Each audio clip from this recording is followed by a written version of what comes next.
신약성경 마가복음 12장 28절 말씀부터 34절까지 말씀입니다.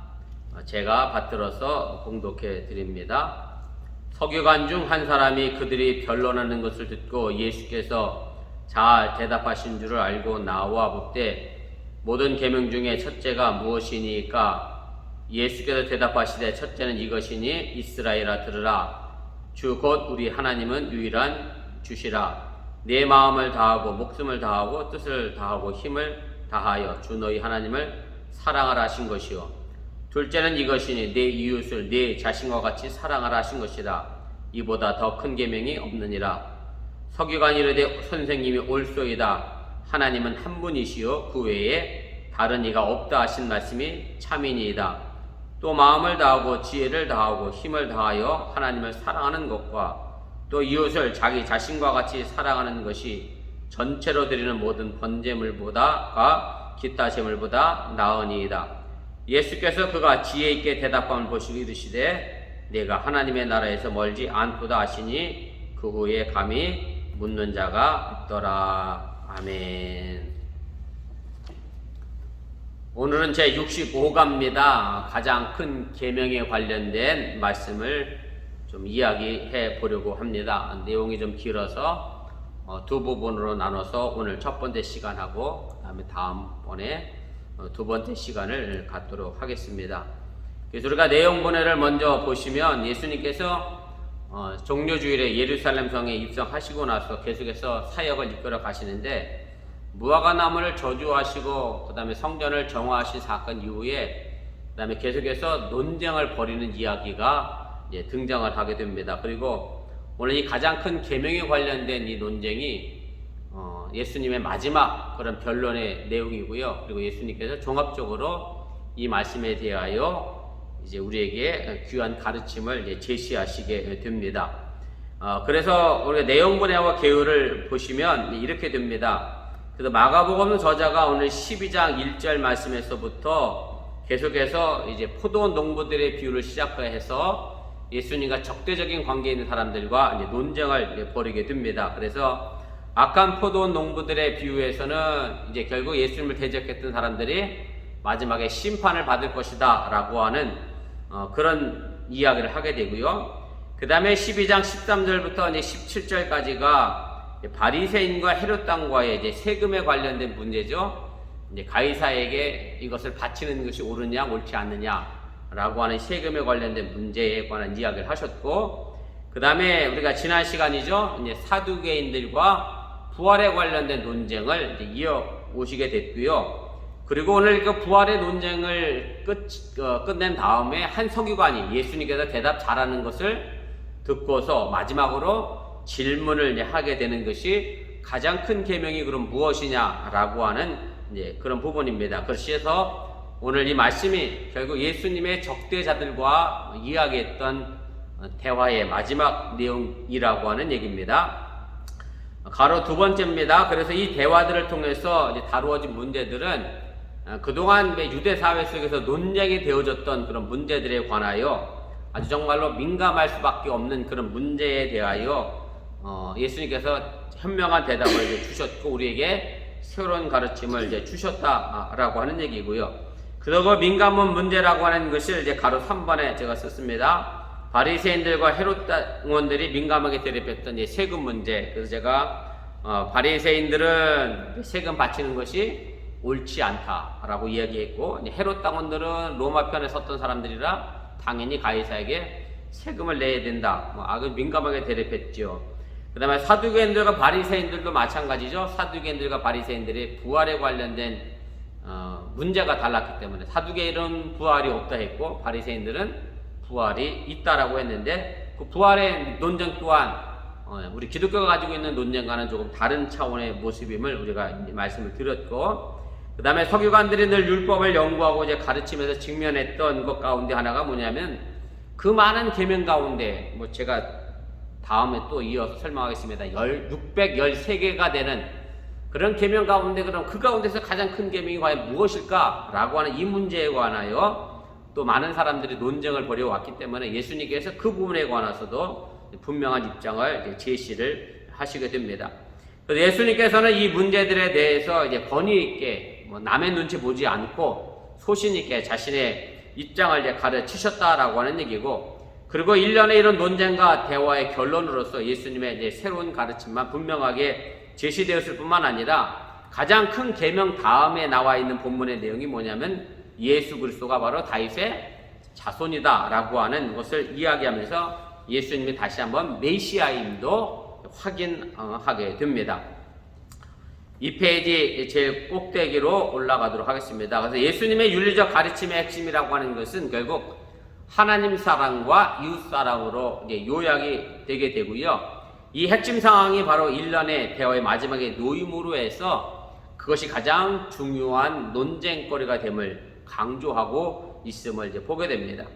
또 본문은 하나님 사랑과 이웃 사랑이 모든 번제물과 희생제물보다 낫다라고 서기관 말로 시인케 함으로 해서 예수님께서 무화과 나무를 저주하시고 성전을 깨끗게 하신 사건을 통해서 성전의 제사기를 완전히 마비시킨 것에 대하여 이제 하나님 사랑과 이웃 사랑이 그 성전의 제의 기능을 대신하는 것으로 이제 상대화시켰음을 우리가 이제 보게 됩니다.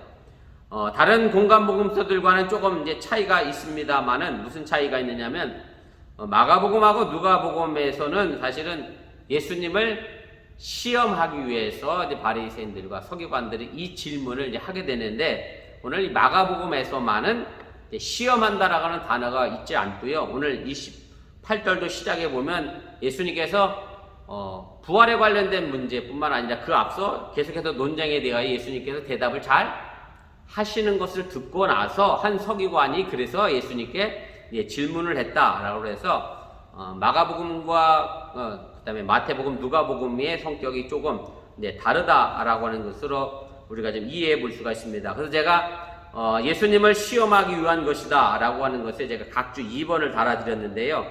2번에 보면 이렇게 되어 있습니다. 마태복음 22장 35절에 보면 그 중에 한 율법사가 예수를 시험하여 물었다라고 되어 있고요. 누가복음 10장 25절에 보면 어떤 율법교사가 일어나 예수를 시험하여 이르되 선생님 내가 무엇을 하여야 영생을 얻으리까? 라고 하면서 두 본문에서는 예수님을 시험하는 것으로 이 내용이 시작이 됩니다만은 마가복음은 그렇지 않다라고 하는 얘기입니다. 그 다음에 가로 8번입니다. 그런데 다른 복음서에서는 사실은 율법교사라고 하는 사람과 이 서기관이 이중 계명을 반복하진 않습니다. 예수님께서 하나님의 사랑과 이웃 사랑을 얘기했는데 그 뒤에 이어서 그 질문했던 서기관도 그것에 대하여 이제 동의하면서 또 이야기를 하게 됩니다. 그래서 마태복음과 누가복음에서는 사실은 그 앞부분의 이야기가 끝이 나게 되는데 마가복음은 그 뒷부분까지 이제 기록이 돼서, 그래서 마가복음 12장 32절부터 34절에 있는 이야기는 마가복음서 저자의 해석의 부분이 아닌가, 그렇게 우리가 추정을 해보게 됩니다. 2페이지 가로 9번입니다. 그래서 마태복음은 대화의 성격을 논쟁 대화로 바뀌었기 때문에 서기관의 어떤 긍정적인 반응을 수록하지 않았고, 시험에서 물었는데 예수님이 이렇게 대답하니까 그래 예수님 말씀이 맞습니다라고 맞장구 치기 어려운 부분이 있기 때문에 바로 이런 긍정적인 부분에 대해서 수록하지 않았다라고 하는 얘기고, 누가복음에서는 사실은 이 서기관의 긍정적 반응을 이미 알고 있었죠. 왜냐하면 예수님이 이렇게 물어보잖아요. 내가 무엇을 하여 영생을 얻으리까? 라고 했더니 예수님이 뭐라고 얘기해요? 율법에는 뭐라고 기록되어 있더냐? 라고 하면서 다시 물어서 이미 그 사람이 그것에 대하여 잘 알고 있는 것을 전제하고 있기 때문에 중복해서 표현할 필요가 없었다라고 하는 얘기고, 그래서 마가복음은 이 질문의 내용과 또 서기관이 다시 답변함으로 해서 똑같은 내용이 중복되어 기록했다라고 하는 사실을 여러분들이 또 기억해 두시길 바랍니다. 가로 10번입니다. 여하튼 공간복음서 저자들이 이 대화를 보도하기 위해서 이미 기록된 같은 자료에 이제 근거했던 것으로 확실시 되고 있고요. 그래서 우리가 일반적으로 이렇게 얘기를 합니다. 신학적인 요구긴 합니다만은 마가복음이 제일 먼저 이제 기록이 됐고, 그럼 마태복음은 뭘 근거해서 기록했느냐라고 하면 자기 자신이 가지고 있었던 또 다른 기록과 그 다음에 마가복음과 그러고 나서 그걸 얘기하는 게 뭐냐면 이게 Q자라고 하는 신학적으로 그냥 Q자료라고 얘기합니다. 그래서 정확히 뭐 어떤 복음서라고 얘기는 하지 않고 마가복음 스스로 마태복음 저자가 자기가 모은 자료를 가지고 이제 Q자료라고 설명하는데 그것을 가지고 이제 기록했다라고 이야기를 합니다. 그래서 아무튼 공관복음서 저자들은 같은 자료를 근거해서 이제 기록했다라고 하는 것으로 우리가 확실시 하고 있고 신학자들이 또 그렇게 이야기를 하게 됩니다. 본문주에 보도록 하겠습니다. 한 절씩 좀 살펴보면서 우리 자세하게 이 부분에 관한 이야기를 좀 이해해 보도록 하겠습니다. 서기관 중에 한 사람이 예수님께 질문한 동기는 이제 무엇입니까? 오늘 28절에 있는 말씀인데 제가 마태복음과 누가복음과 이제 또 다른 동기로 이제 질문했음을 제가 이미 말씀을 드렸습니다. 28절이죠. 서기관 중 한 사람이 그들이 변론하는 것을 듣고 예수께서 잘 대답하신 줄 알고 나와 묻되 모든 계명 중에 첫째가 무엇이니까? 이렇게 묻습니다. 그래서 예수님께 나온 이 서기관은 이미 앞서 사두개인들과 부활에 관한 문제에 대한 대화를 들은 증인으로 이제 소개를 하고 있게 되고요. 이 서기관은 아까 말씀드렸던 것처럼 마태복음 2장 35절에서처럼 또 누가복음에서처럼 예수님을 시험하기 위한 의도로 물어본 것이 아니라고 하는 얘기고 이미 그가 들은 내용이 아주 인상 깊었기 때문에 다시 한번 예수님께 질문하게 됐다라고 하는 얘기입니다. 그래서 오늘 28절 본문에서는 예수님께서 대답을 잘 하시는 줄 알고 나와서 물었다라는 표현으로 설명을 하고 있게 되고요. 예수님께서 아주 정말로 민감했던 요즘 정치인들이 민감한 질문에 대해서는 쉽게 대답하지 않잖아요. 뭔가 믿는 것처럼 어렴풋이 말 그대로 뜬구름 잡기 식으로 대답을 하는데 예수님은 그런 민감한 부분에 대하여 그런 식으로 피해 가신 것이 아니라 자신의 의견을 분명하게 가르치시고 대답하신 것을 듣고 오늘 이 서기관이 감명을 받고 그 자신들 궁금했던 그럼 첫째 되는 계명이 도대체 뭐냐라고 하는 이 부분에 대하여 예수님께 질문을 하게 됐다라고 하는 얘기입니다. 그래서 서기관이 예수님께 한 질문의 내용은 그 28절 후반절에 나와 있죠. 모든 계명 중에 첫째가 그럼 무엇이냐라고 하는 얘기고 결국 모든 계명 중에 첫째가 무엇냐라고 하는 이 질문의 내용은 뭐냐면 하나님의 뜻이 뭐냐라고 하는 것과 같은 질문의 내용임을 여러분들이 잊지 마시기 바랍니다. 마치 이것은 이런 내용이에요. 신구약 성경 통틀어서 정말로 그런 가장 중요한 계명이 뭡니까? 신구약 성경이 포함하고 있는 가장 중요한 핵심의 하나님의 뜻은 무엇입니까? 라고 하는 이 질문이나 율법 속에 나와 있는 가장 중요한 계명이 뭐냐라고는 같은 의미라고 하는 것을 여러분들이 기억을 하시면 좋겠습니다. 그래서 예수님 당시에 납비들이 가장 중요한 계명이 무엇인지에 관하여 여러 가지 논란을 만들었고요. 그래서 많은 계명을 어쨌든 요약하려고 노력을 했던 그런 역사적 사건들이 있습니다. 그래서 제가 3번, 4번에 이어서 쭉 썼는데 한번 이어보시길 바랍니다. 그래서 랍비들의 율법에는 248개의 적극적인 계명이 있습니다. 적극적인 계명이라고 하는 말의 의미는 뭘 행해라 라고 하는 계명입니다. 무엇을 하고 무엇을 하고 무엇을 하고. 그리고 또 하나 기억하기 아주 쉬운 게 365개의 부정적인 계명이 있습니다. 부정적인 계명이라고 하는 얘기는 소극적 계명이라고도 하고 뭐라고 하느냐면 하지 말아라 하는 계명입니다. 쉽게 말하면 뭐 도둑질 하지 말아라, 뭐 살인하지 말아라, 거짓말하지 말아라, 말아라 계명이 있고 그래서 적극적인 계명, 뭘 하라라고 하는 계명과 하지 말라고 하는 계명을 합치게 되면 613개의 계명이 이제 존재하게 되는데 3페이지 제일 윗부분으로 올라가도록 하겠습니다. 그런데 문제는 이 613개의 율법 조항을 다 지키라고 줬는데 문제는 다 지켜내지 못하는 현실 앞에서 그러면 다 지켜내지 못한다라고 하면 과연 이 가운데 가장 중요한 계명이 무엇냐라고 하는 문제가 중요한 논점으로 남게 됐다라고 하는 얘기입니다. 그래서 첫째 되는 계명을 찾기 위해서 랍비아파의 두 우두머리 두 사람 이야기 삼마이와 할레라고 하는 사람이 이제 서로 상반된 이야기를 하게 되는데요. 삼마이는 이렇게 대답을 했습니다. 토라 613개 계명을 전부 누구의 말씀입니까? 하나님의 말씀이니까 전부 중요한 계명이니까 다 지켜라 뭐 이렇게 이야기하면서 이 대답에 대하여 거절했다고 합니다. 사실 하나님이 주신 계명이라고 하면 다 중요한 거지 뭔 중요하지 않고 뭔 중요하지 않느냐 아마 산마 입장에서는 아마 그렇게 생각을 했던 것 같고요.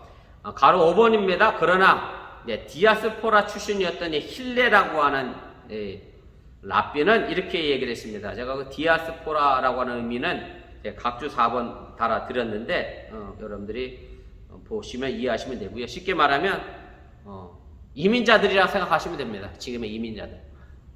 유대 팔레스틴 땅에서 살지 않고 팔레스틴 땅을 벗어난 사람들을 가지고 디아스포라 유대인이라고 그렇게 설명을 하고요.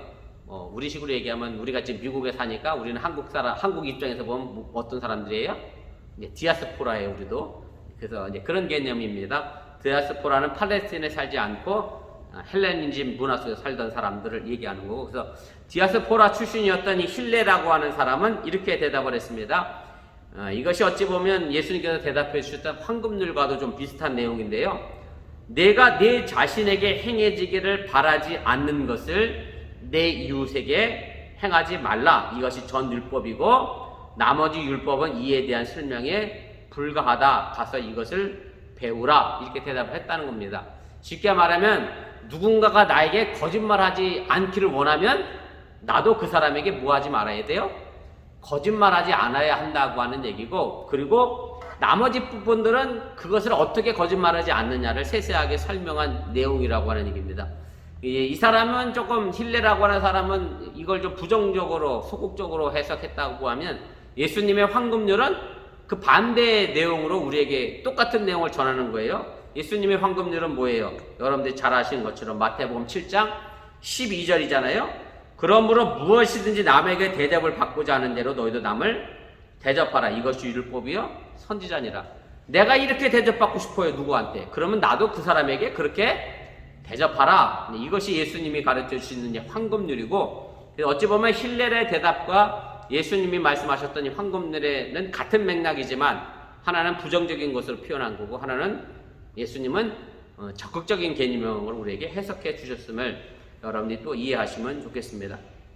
6번입니다. 또한 랍비 아카바라고 하는 사람은 이렇게 얘기를 했다고 합니다. 레위기 19장 18절에 있는 말씀이죠.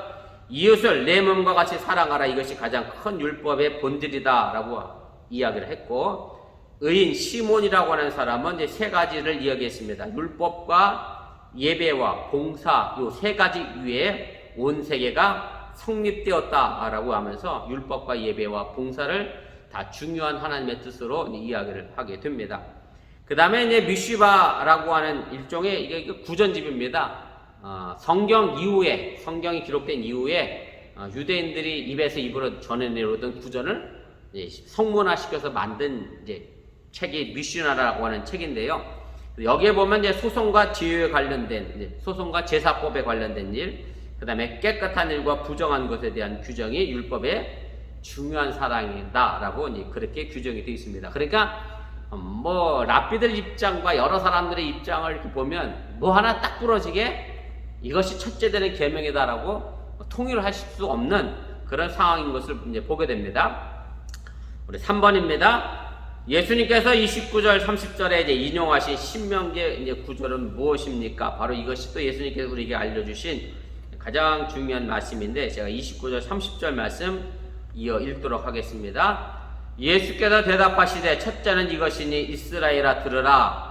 주 곧 우리 하나님은 유일한 주시라. 내 마음을 다하고 목숨을 다하고 뜻을 다하고 힘을 다하여 주 너희 하나님을 사랑하라 하신 것이요 라고 이렇게 첫째의 말씀을 이제 해 주시게 됩니다. 그래서 예수님은 하나님의 사랑에 대한 계명으로 유대인들이 아침 저녁으로 암송하는 쉐마 기도문인 신명기서 6장 4절부터 5절을 인용하시게 됩니다. 그래서 오늘 이 쉐마라고 하는 말은 히브리어입니다. 히브리어로 쉐마라는 것을 이야기하게 되는데, 쉐마의 뜻은 무슨 뜻이냐면 들어라 이런 얘기입니다. 들어라, 별거 아닙니다. 그래서 신명기서 말고 요 쉐마라는 말로 시작하는 성경 구절이 더 있습니다. 제가 3번에 썼는데요. 3번에 보세요. 신명기 6장 4절부터 9절까지가 쉐마 이스라엘로 시작하는 그런 본문이고요. 그 다음에 신명기 11장 13절부터 21절도 쉐마 이스라엘, 그 다음에 민수기 15장 37절부터 41절도 쉐마 이스라엘 이렇게 되어 있고요. 그래서 쉐마 이스라엘은 그래서 이스라엘아 들어라 라는 말이 시작이고요. 예배의 부름과 같은 쉐마라고 하는 그 첫 낱말이 전체 구절을 뜻하는 용어로 이제 사용된 겁니다. 우리가 그렇잖아요. 교회에서 설교 시간에도 그렇고 아마 여러분들이 자녀들을 앉혀놓고 뭔가 이야기를 하려고 할 때 잘 들어라 이렇게 얘기하는 것처럼 그런 의미입니다. 예수님이 하셨던 말씀 가운데 진실로 진실로 내게 이르노니 이런 개념이에요. 그래서 쉐마 이스라엘아 그러면 이스라엘 백성들은 전부 그것이 습관이 돼서 어떻게 됐겠어요?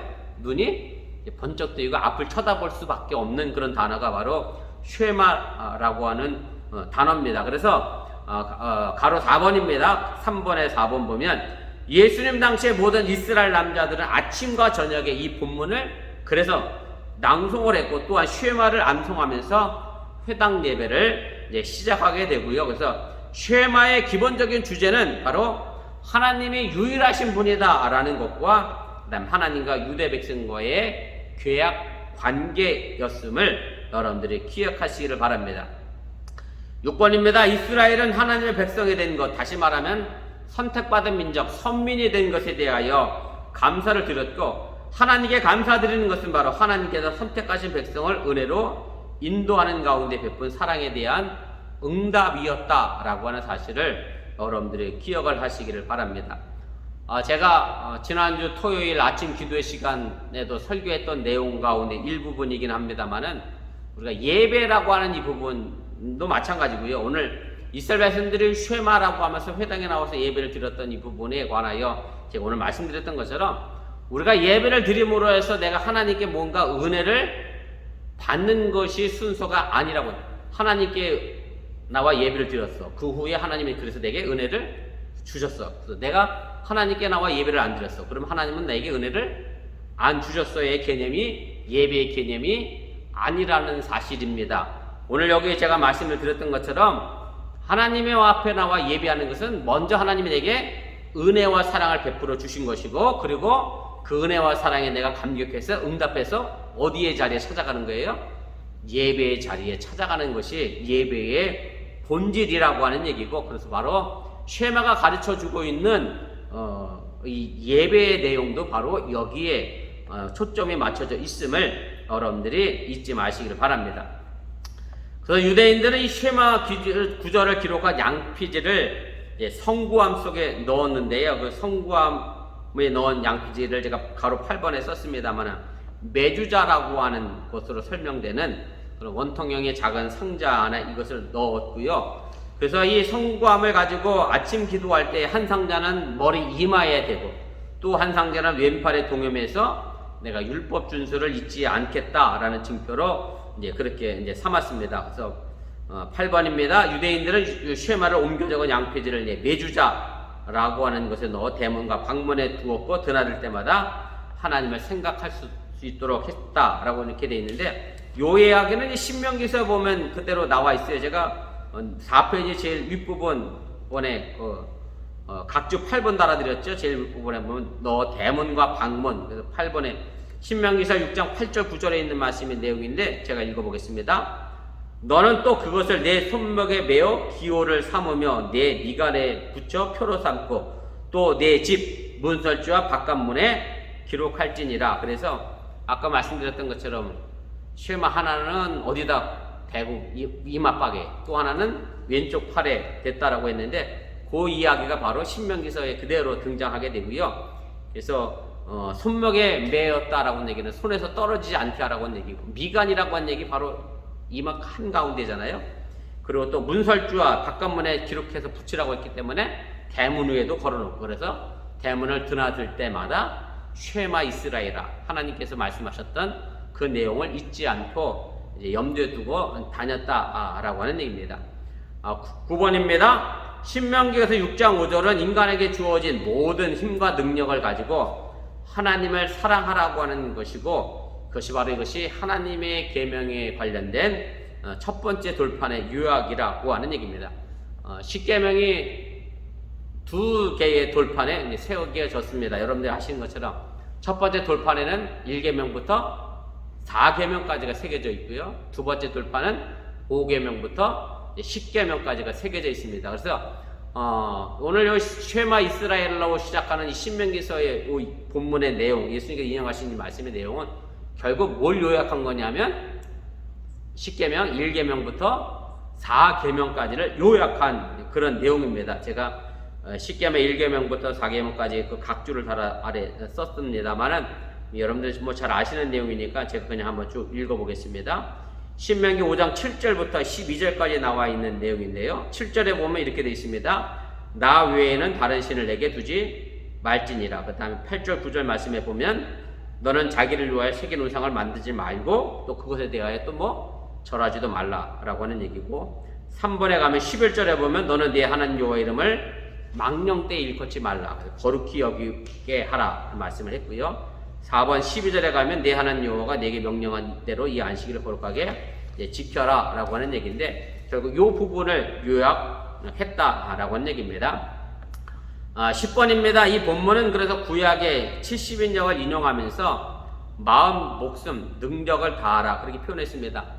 70인역 성경도 제가 한번 설명드렸는데 뭐 기억나지 않으실 것 같아서 다시 말씀드리면, 70인역 번역은 뭐냐면 구약 성경이 히브리어로 돼 있던 성경이잖아요. 그래서 그 히브리어로 된 성경을 헬라어로 번역한 성경이 70인역 성경입니다. 여러분들이 간단하게 그렇게 이해하시면, 물론 그것에 대한 전설에 관련된 이야기도 말씀을 드렸습니다만은, 어쨌든 70인역에서는 마음과 목숨과 능력으로 이제 표현을 했고요. 그래서 오늘 11번입니다. 그래서 오늘 보면 너는 마음을 다하고 목숨을 다하고 그 다음에 능력이라고 하는 단어를 가지고 이제 뜻과 힘으로 나눠서 설명을 했는데요. 그래서 마음은 우리의 감정 상태를 의미하는 거고, 그래서 제가 감정을 나타낸다기보다 이렇게 마음이라고 하는 헬라어 단어의 본질적인 의미를 좀 그 안에 밑에다 썼어요.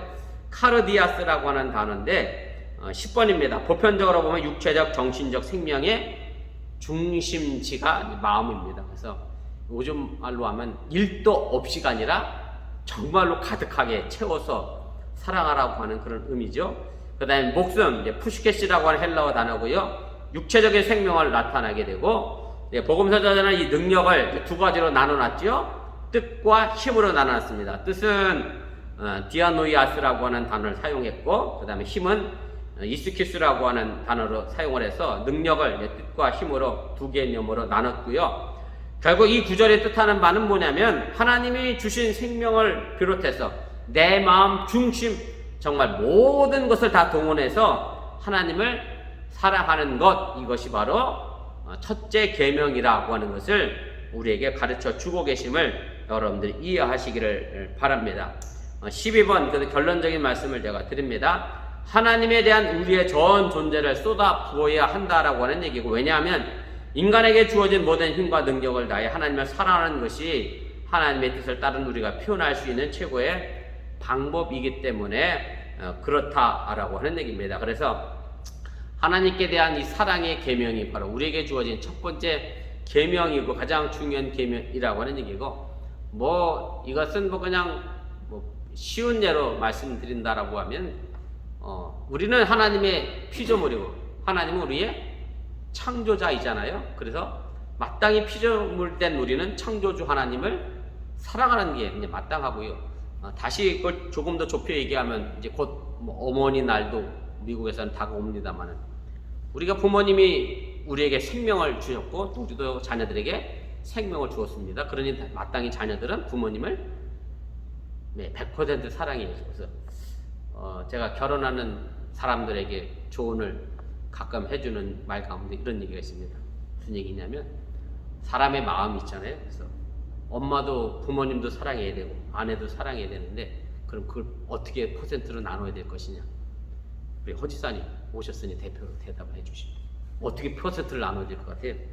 시부모님 사랑하는 마음과 남편을 사랑하는 마음.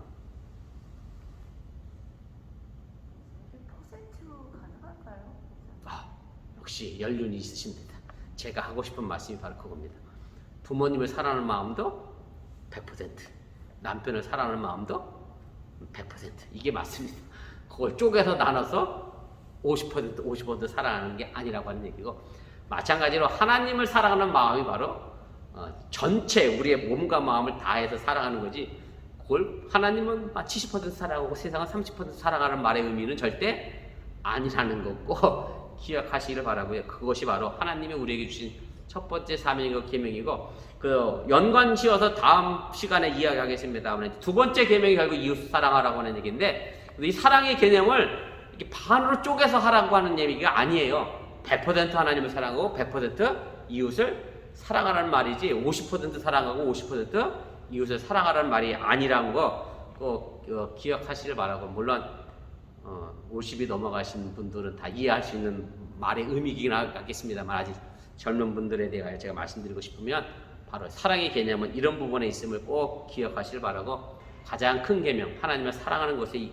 여러분들이 최선을 다할 뿐만 아니라 모든 것을 다 동원해서 하나님을 사랑할 수 있기를 주님의 이름으로 간절히 부탁을 드립니다.